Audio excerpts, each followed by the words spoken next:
Společnost Czech Master Service z Plzně je předním českým velkoobchodem v segmentech agro, OTR, EM a průmyslových pneumatik. Pneumatikám se věnuje od roku 2015, ale její majitel a ředitel Ivan Trnka má zkušenosti s gumařinou mnohem delší. Podniká i v nedalekém Fürth im Waldu, kde založil společnost s podobným zaměřením, ale pro německý trh. Czech Master Service dnes patří mezi největší obchodní společnosti svého druhu s ročním obratem přesahujícím 100 milionů korun.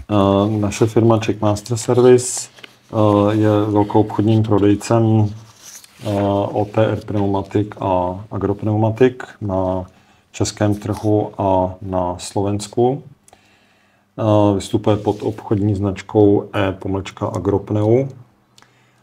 V Čechách e-agropneu.cz, na Slovensku e-agropneu.sk.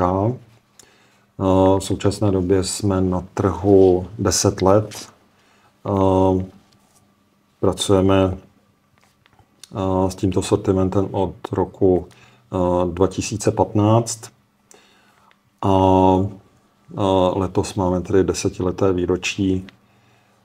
Naše firma patří mezi největší prodejce tohoto sortimentu v Čechách i na Slovensku a naší hlavní specializací jsou OTR pneumatiky BKT a Aliance.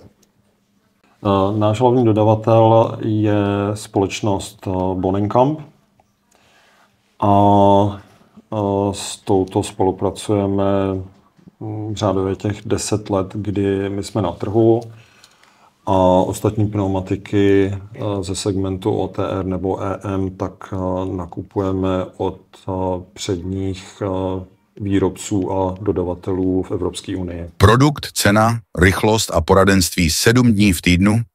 To je recept Ivana Trnky na úspěšný velkoobchod.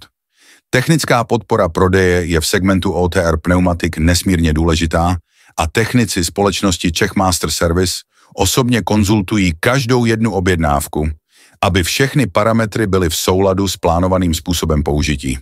V oblasti značek má firma nejlepší zkušenosti se středním a vyšším segmentem pneumatik. Tahle pneumatika konkrétně je to od společnosti Kabat, od polského výrobce. Tak v tomto rozměru 440/80/28 tak se používá jako zadní pneumatika pro traktobagry. Případně pokud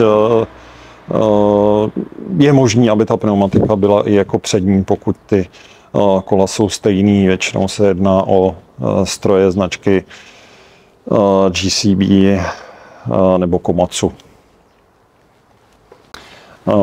Liší se ta pneumatika od běžné zemědělské pneumatiky tím, že samo o sobě tou konstrukcí je robustnější, silnější, zuby jsou stabilnější, bočnice je pevnější, mnohdy tam je použitá i ocelová bočnice nebo ocelový pás, který vlastně chrání tu pneumatiku před tím, aby tam nedošlo k nějakému poškození průpichu nebo k tomu, aby ta pneumatika se zničila. Czech Master dodává pneumatiky pro širokou škálu strojů, které pracují v lomech, štěrkovnách, na recyklačních linkách, v nákladových terminálech, v přístavech a v průmyslu. A někdy dojde i téměř na kuriozity, jako v tomto případě. To je teda konkrétně od toho výrobce Speedway.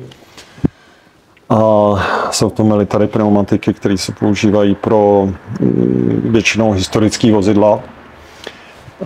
Konkrétně tyhle tak jsou pro vojenský americký auta Dodge.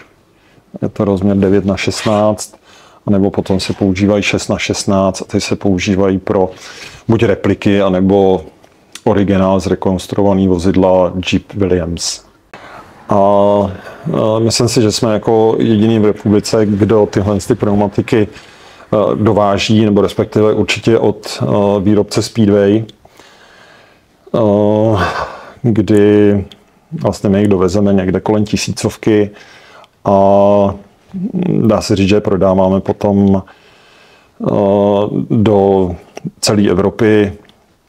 Většinou jsou to všichni fandové, který mají tyhle historické auta a jezdí na různé pseudovojenský srazy a tam si hrajou na vojáky. Celý rozhovor si přečtěte v březnovém čísle Pneu Revue.